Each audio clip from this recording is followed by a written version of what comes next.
अगर तुम लोग रिलेशनशिप में रहे हो भाई और कभी तुम्हारे पार्टनर ने तुम पे चीट किया है, तो सबसे ज़्यादा जो सवाल तुम्हें परेशान करता है वो ये करता है कि उसने ऐसा क्यों किया, क्यों चीट किया। और सफाई में कई बार लोग ये बोलते हैं भाई मैं अपने कंट्रोल में नहीं थी या नहीं था, मेरे से गलती हो गई। गिल्ट भी होता है, कुछ लोग गिल्ट नहीं होता है। तो ये दिमाग में सवाल ज़रूर आता है कि यार लोग चीट क्यों करते हैं। तुमने मूवीज़ वगैरह में भी देखा होगा कि कोई सीन होता है जिसके अंदर एक जो लड़की है वो किसी गैर मर्द के साथ इश्क लड़ा रही है, तो एकदम से एक मोमेंट बनता है और वो बोलती है मे बी ये गलत है, हमें ये नहीं करना चाहिए, लेकिन उसके बावजूद वो करते हैं वो सब चीज़ें और रिग्रेट होता है उन्हें बाद में। तो अक्सर दिमाग में सवाल आता है कि लॉयल्टी कहाँ चली जाती है उस वक्त, यार क्यों हम चीट करते हैं, क्यों हम लॉयल नहीं रह सकते अपने पार्टनर के साथ, और ऐसी क्या चीज़ें हैं या ऐसे कौन से फैक्टर्स हैं जो हमें पुश करते हैं उस तरफ, उस गलती को करने के लिए। तो आज की वीडियो में समझेंगे कुछ थ्योरीज़ को जो एक्सप्लेन करने की कोशिश करती हैं कि लोग क्यों चीट करते हैं। भाई पहले बता देता हूँ भाई, कोई भी थ्योरी जो है वो एक्सप्लेन नहीं कर सकती है पूरी तरीके से कि इंसान ऐसा क्यों करते हैं। हर थ्योरी थोड़ा थोड़ा एक्सप्लेन करने की कोशिश करती है कि मे बी ये रीज़न हो सकता है, मे बी ये रीज़न हो सकता है। जस्ट बिकॉज तुम्हें कोई थ्योरी बहुत ज़्यादा पसंद आ रही है और तुम बिल्कुल एग्री कर रहे हो उससे, इसका मतलब ये नहीं कि वो थ्योरी 100% एक्सप्लेन कर पा रही है कि लोग चीट क्यों करते हैं। तो बस थ्योरी को बस समझना है हमें, ठीक है, देखना है ऊपर से, क्योंकि ह्यूमन जो है बहुत ही कॉम्प्लेक्स बीइंग है भाई, बहुत ही कॉम्प्लेक्स बीइंग है। एक थ्योरी, मैंने पहले ही बोला हुआ है, एक थ्योरी कभी भी एक्सप्लेन नहीं कर सकती पूरी तरीके से कि एक इंसान ये फलाना चीज़ क्यों कर रहा है। तो अगर तुम नया आए तो सब्सक्राइब करके जाना। चलो शुरू करते हैं।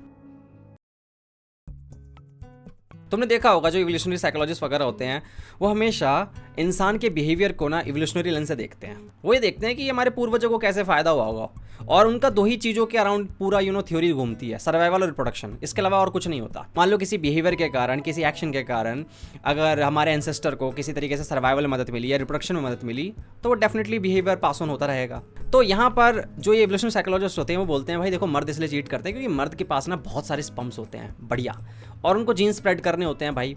वो एक जगह रुकना नहीं चाहते हैं भाई। हर कोई, हर जीव चाहता है कि भाई उसके जीन्स जो हैं वो पास ऑन होते रहें, वो ज़्यादा फैलें, ठीक है। हर इंसान अपनी कॉपी बनाना चाहता है, डीएनए। तो ये कहते हैं इवोल्यूशनरी साइकोलॉजिस्ट वगैरह कि जो मर्द है भाई वो एक औरत के साथ कैसे लॉयल रह सकता है, वो तो जाएगा ही ना भाई मुंह मारने इधर उधर, क्योंकि उसको अपने डीएनए कॉपी बनानी है। ऐसे ही वुमेन के लिए कहते हैं कि जो वुमेन होती हैं वो बेटर जीन्स की तलाश में होती हैं कि भाई इससे बेटर मिल जाए कुछ, ठीक है, फिजिकली अट्रैक्टिव हो, उसके पास रिसोर्सेज अच्छे होने चाहिए। क्योंकि जो एक वुमेन का इन्वेस्टमेंट होता है ना बहुत ज़्यादा होता है, आपको पता ही है। जो 9 महीने तक उसको पालना पड़ता है, एक गलती करी और 9 महीने का खामियाजा उसको भुगतना पड़ता है, ठीक है। 9 महीने तक उसको अपना एनर्जी, अपने रिसोर्सेज उसमें इन्वेस्ट करने पड़ते हैं उस चीज़ के अंदर, तो उसके लिए बहुत महंगा होता है ये। तो वो डिसीजन अच्छे लेना चाहती है, और जब डिसीजन ले तो बेटर ऑप्शन की तलाश में इधर उधर जा सकती है, अगर उसको लगता है कि ये वाला जो मेरे पास ऑप्शन है ये उतना कमाल का नहीं है। इस थ्योरी में प्रॉब्लम मुझे ये लगती है कि इवोल्यूशनरी साइकोलॉजिस्ट ना ये नहीं समझ पाते कि ठीक है भाई, मैं मानता हूँ कि बायोलॉजिकल इंस्टिंक्ट होते हैं और कई हद तक वो हमें कंट्रोल करते हैं भाई, हम कॉन्शियस नहीं होते कई बार उनको लेकर, लेकिन यार हम एनिमल्स नहीं हैं, हम एनिमल्स नहीं हैं भाई। हम सोच सकते हैं, हमारे पास रीजनिंग पावर होती है, हमारे अंदर कमिटमेंट नाम की भी चीज़ होती है। तुमने देखा होगा कमिटमेंट जो होता है वो ऐसा नहीं आता, एक कॉन्शियस डिसीजन होता है कमिटमेंट भी, कि भाई मैं इसके साथ रहूँगा, भले ही मेरे अंदर इंस्टिंक्ट है, ये चल रहा है अंदर कि हाँ यार मुझे अपने जीन्स पास ऑन करने हैं या मुझे बेटर जीन्स की तलाश में जाना है, बट स्टिल मैं डिसाइड कर सकता हूँ ना ये। तो इवोल्यूशनरी थ्योरी ना ये कहना चाहती है कि देखो भाई बात ऐसी है, तुम अपने, ये कोई साइकोलॉजिकल फैक्टर नहीं है, ये तुम्हारे इमोशंस नहीं है, ये बस तुम्हारे इंस्टिंक्ट है जो तुम्हें कंट्रोल करते हैं, और तुम अपने कंट्रोल में नहीं रहते हो और उसके बाद गलती हो जाती है। सेकेंड थ्योरी मेरी थोड़ी फेवरेट लगी मुझे, जॉन वॉल्वीज की अटैचमेंट थ्योरी। भाई अब जॉन वॉल्वी ये कहते थे कि बचपन में तुम्हारे रिलेशनशिप कैसे रहे हैं, लाइक तुम्हारे केयर गिवर के साथ तुम्हारी बॉन्डिंग कैसी थी, वो कितने इमोशनली अवेलेबल थे तुम्हारे लिए, वो डिसाइड करता है कि जब बड़े होगे तुम, ठीक है, तब तुम्हारे रिलेशनशिप कैसे होंगे, तब तुम्हारी जो बॉन्डिंग होगी लोगों के साथ कैसी होगी।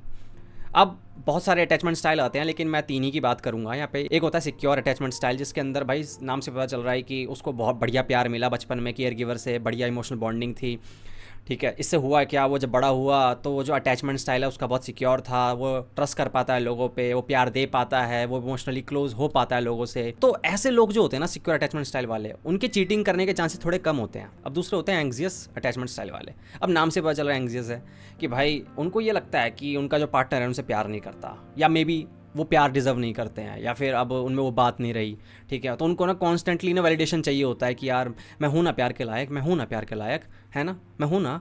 तो उनको ये डर लगा रहता है कि यार उनका पार्टनर उनको कभी छोड़ देगा, या फिर वो उनको प्यार नहीं करता, या वो प्यार के लायक नहीं है। तो ऐसा हो सकता है कि उस वैलिडेशन को पाने के लिए वो कहीं और चले जाए, जब उन्हें पार्टनर से लगे कि यार यहाँ पे नहीं मिलने वाला, तो हो सकता है वो कहीं और तलाश करे, उस चीज़ की वैलिडेशन की तलाश करे और वहाँ जाकर थोड़ी देर के लिए अच्छा फील करे। तो ऐसे लोगों में ज़्यादा चीटिंग करने के चांसेस होते हैं। और तीसरे होते हैं अवॉइडेंट अटैचमेंट स्टाइल वाले। अब नाम से पता चल रहा है अवॉइडेंट, अवॉइड करते हैं भाई। जब भी आप इनके करीब जाना चाहेंगे ये डिस्टेंस मेंटेन करेंगे, क्योंकि उनको बहुत ज़्यादा अजीब लगता है कि यार ये नहीं चाहिए भाई, ये ऐसे मत हो, इमोशनली क्लोज मत आ मेरे, ठीक है, मुझसे दूर रहे भाई। अब बहुत सारे इसके रीज़न हो सकते हैं भाई, बचपन में कुछ हुआ होगा, कोई इशू रहे होंगे, इनसिक्योरिटीज़ होती है बहुत सारी। ये अटैचमेंट स्टाइल बहुत इनसिक्योर होता है। इन लोगों के साथ आप ज़्यादा बॉन्डिंग अच्छी बना नहीं पाएंगे, क्योंकि जब भी आप इनके करीब जाएंगे आपको दूर धकेलेंगे। आप इनके क्लोज जाना चाहें तो ये ट्रैप्ड फील करते हैं, वल्नरेबल फील करते हैं। तो ये हो सकता है कि उस रिलेशनशिप के अंदर यहाँ कमिट करने की जगह है, क्योंकि वहाँ कमिट करने का मतलब है इमोशनली क्लोज जाना, एक कदम आगे बढ़ाना। उससे बेस्ट होगा कि मैं कहीं और चले जाऊँ और थोड़ी देर के लिए ये जो यहाँ एंग्जाइटी क्रिएट हुई थी, यहाँ जो टेंशन क्रिएट हुआ था, इससे एक रिलीफ मिल जाएगा उधर। तो यहाँ कमिट करने की जगह, इमोशनली क्लोज होने की जगह उनको चीटिंग करना ज़्यादा सही लगता है, क्योंकि वहाँ एक रिलीफ मिलता है। अब जो ये थ्योरी है ना, ये एक्सप्लेन करने की कोशिश करती है कि आपकी जो इन्वेस्टमेंट है ना इस रिश्ते के अंदर, वो डिसाइड करता है कि आप चीटिंग करेंगे कि नहीं करेंगे। कई बार ऐसा होता है कि एक पार्टनर जो होता है वो इमोशनली सेटिस्फाइड नहीं होता, या फिजिकली सेटिस्फाइड नहीं होता, इंटेलेक्चुअली सेटिस्फाइड नहीं होता। कई हद तक ऐसा भी देखा गया है जो अरेंज मैरिज के कॉन्सेप्ट के अंदर, कि एक जो पार्टनर है बहुत ही भोंदू टाइप का है, लाइक मतलब इंटेलेक्चुअली बहुत ही उसका इंटेलेक्ट बहुत ख़राब है, तो वो ना कॉम्पेटिबिलिटी बनती नहीं है, दोनों के अंदर इशू आ जाता है। तो ना ऐसा फील होता है कि यार क्या ही बात करूँ इससे, क्या ही से शेयर करूँ। यार पार्टनर चाहिए यार, एक बंदा दिल की बात करने के लिए। और दिल की बात अगर आप समझा ही ना पाओ किसी को, और समझाओ तो वो समझ ना पाए, उसको फील ना कर पाए, तो ऐसा लगता है कि यार मैं किसके आगे बक रहा हूँ। तो ऐसा हो सकता है कई बार कि इंसान सेटिस्फाइड महसूस ना करे उस रिश्ते के अंदर। दूसरा होता है कि आपने टाइम कितना इन्वेस्ट किया, एफर्ट कितना लगाया, आपने कितने सेक्रीफाइसेस किए हैं। सबसे इंपॉर्टेंट चीज़ ये होती है, अगर एक रिश्ते के अंदर एक इंसान बहुत सेक्रीफाइसेस करता है, मान के चलो मैं अपनी बंदी के लिए एक जॉब ही छोड़ दूँ, ठीक है, मैं नहीं कर रहा यूपीएससी की तैयारी, या मैंने आईएएस की जॉब छोड़ दी, मान के चलो मैं ऐसा करने वाला नहीं हूँ, तो अब भाई मेरा कमिटमेंट ऑटोमेटिकली भाई बहुत ज़्यादा हो जाएगा उस बंदी के लिए या उस पार्टनर के लिए, क्योंकि मैं उसको ज़्यादा वैल्यूबल मानता हूँ अब, अपनी नौकरी से भी ज़्यादा, अपने करियर से ज़्यादा। तो डेफिनेटली मैं उसको ज़्यादा प्यार करूँगा, या फिर मैं उसके ज़्यादा अटैच रहूँगा। तो अगर कोई इंसान जो है, अगर उसको लगता है कि उसने यार ज़्यादा टाइम नहीं दिया इसमें, ज़्यादा एफर्ट नहीं मारे, ज़्यादा सेक्रीफाइसेस नहीं करे, तो उसके लिए ईजी होता है चीटिंग करना भाई, तो उसके चांसेस बढ़ जाते हैं थोड़े से। ये थ्योरी बताने की कोशिश करती है कि भाई वो बंदा हो सकता है चीटिंग करे, उस पार्टनर को ईजी लगता है भाई, उसको लगता है मैंने यहाँ पे किया ही क्या है, कहीं और जाके इन्वेस्ट कर लेता हूँ कुछ। अब जहाँ भी आप ज़्यादा इन्वेस्टमेंट करते हो वहाँ पे आपका एक एक कमिटमेंट होता ही होता है यार। अगर आपने कोई घर भी खरीदा है, तो आपने अगर मेहनत से खरीदा है, आपने बहुत सेक्रीफाइसेस किए हैं उसके लिए, तो डेफिनेटली आपको घर प्यारा होगा। तो वैसे ही यहाँ पर रिश्ते को ऐसे देखती है ये थ्योरी कि भैया अगर आपका इन्वेस्टमेंट कम है तो चांसेस हैं कि आपका जो पार्टनर है वो कहीं और ढूंढ रहा है कुछ।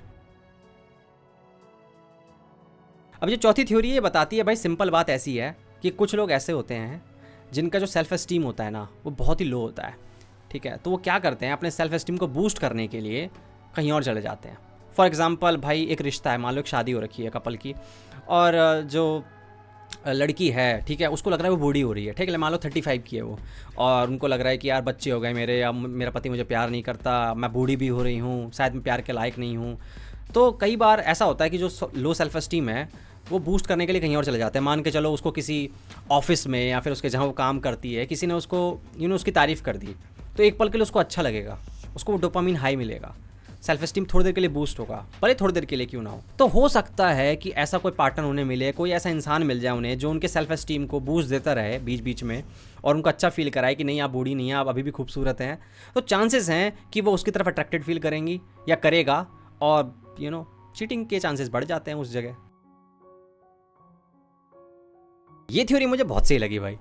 ये थ्योरी कहती है भाई बात ऐसी है, कोई रीज़न नहीं है, ये फलाना ठिकाना सारी थ्योरी हटाओ, सबसे बड़ी बात है कि तुम्हारा वीक इम्पल्स कंट्रोल है, खत्म कहानी। तुम खुद पे कंट्रोल नहीं कर पाते हो, सिचुएशन बनती है, अपॉर्चुनिटी दिखती है तुम्हें और तुम झपक लेते हो। अब मान के चलो भाई एक कपल है जो कि लॉन्ग डिस्टेंस रिलेशनशिप में है, और जो पार्टनर है, मान लो एक बंदी है वो अपने ऑफिस में जाती है और वहाँ पे एक पार्टी है, मान लो ड्रिंक वगैरह चली, और एक बंदे ने फ्लर्ट करना शुरू किया उसके साथ, अपॉर्चुनिटी बनी और सिचुएशन वैसी क्रिएट हुई, और ऊपर से उसका जो इम्पल्स कंट्रोल था बहुत ही वीक था, और मोमेंट बन गया और हो गया, चीटिंग हो गई भाई। हम लॉयल्टी भूल जाते हैं जब हमें मौका मिलता है। तो ऐसा बंदे के साथ भी हो सकता है भाई।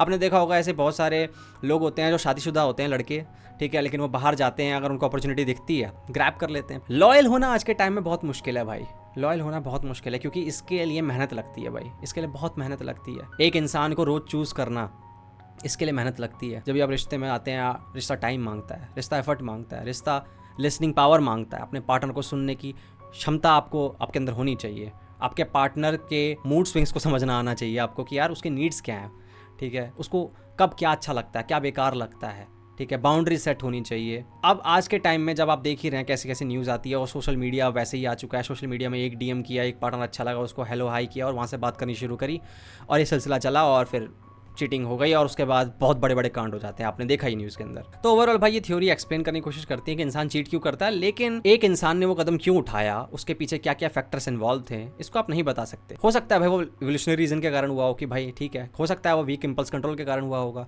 क्या पता बहुत सारे रीजन इन्वॉल्व हो, क्या पता चाइल्डहुड एक्सपीरियंस ऐसे रहे थे कि अटैचमेंट स्टाइल ऐसा बन गया। तो आप पिन पॉइंट नहीं कर सकते कि भाई यही कारण है। बहुत कॉम्प्लेक्स बीइंग है हम लोग। तो आज के लिए इतना ही भाई। Thank you so much for watching. तुम चाहते हो अगर मैं ऐसी वीडियोस लाता रहूं तो भाई प्लीज़ लाइक बटन दबा दो और कमेंट में बता दो भाई कैसी वीडियोस चाहिए। चलो अगली वीडियो में मुलाकात होगी, तब तक के लिए ध्यान रखो। Good bye.